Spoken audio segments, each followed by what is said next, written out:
Okay, so we're now going to take a bit of a detour and discuss fluid dynamics for this week.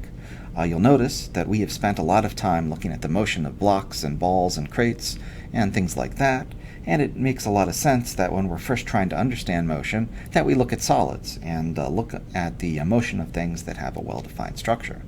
However, liquids and gases are also extremely important parts of our physical world, and it's worth spending a little bit of time focusing on the motion and the flow of fluids, such as liquids and gases.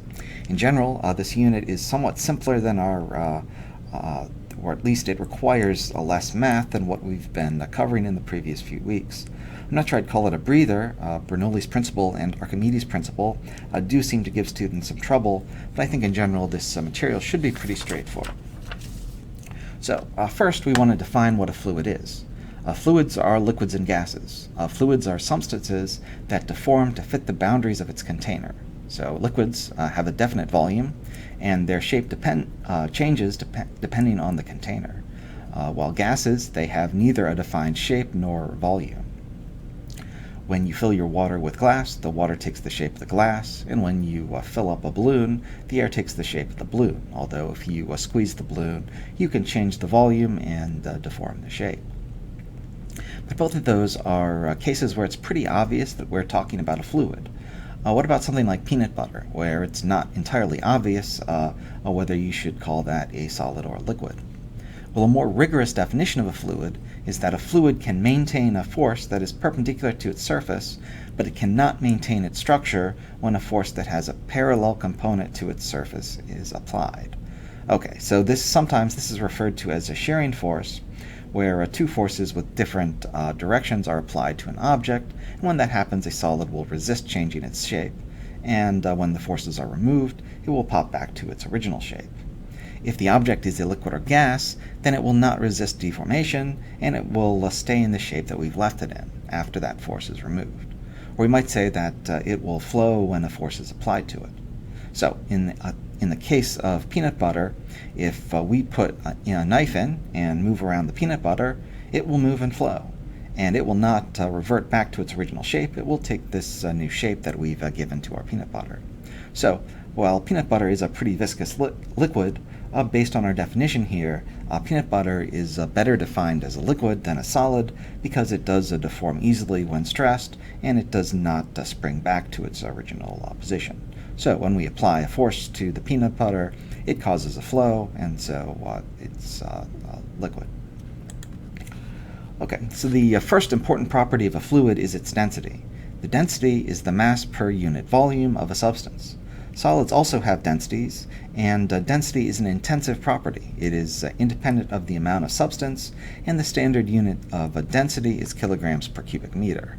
The symbol for density is the Greek letter rho, which is the letter here that looks sort of like the letter P. If you would like to know the mass of a substance, and you have the density, then you would want to multiply the density by the volume of the material. You need to be careful about units when you work with volume. For example, there are 1,000,000 cubic centimeters in a cubic meter, and you can find that by taking 100 centimeters per meter and cubing it, so 100 times 100 times 100 to get the number of cubic centimeters in a meter. Sometimes liters are used, so there are 1,000 liters in a cubic meter, and there are 1,000 cubic centimeters in a liter. Units of grams per centimeter cubed are sometimes used, and 1 gram per centimeters cubed is equal to 1,000 kilograms per meter cubed. So if you are finding the mass of a substance, you will want to multiply the volume times the density, and that will give you the mass. Careful with the units. You need the units and the density to match the units in the volume. Notice the mass is the extensive property, and it depends how much of the substance that there is, while density is the intensive property. It just depends on the nature of the material. So your first classwork is about what weighs more, 2 tons of bricks or a ton of feathers, and you also get asked about the density of the two. A common situation where the density of a fluid is important is when you're trying to figure out if something will float or not. If an object has a lower density than the fluid that it's placed in, then the object will float. If an object has a larger density than the fluid that it's placed in, then it will sink. So if we take an example of an ice cube has a density of 917 kilograms per cubic meter, and fresh water has a density of 1,000 kilograms per cubic meter. So ice is less dense than water, so ice will float. This is a bit surprising since most solids have higher densities than their corresponding liquid.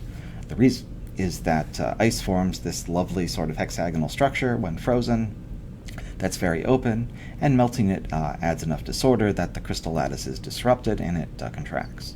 In most materials, the substance being a solid means the crystal structure has collapsed.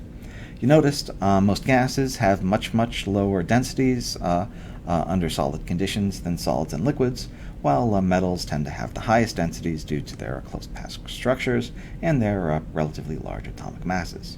You'll notice again that salt water does have a slightly higher density than fresh water, so if you make water salty, it's a little bit easier to float in. Okay, I have 2 questions coded up for you. These should be pretty straightforward. Good luck.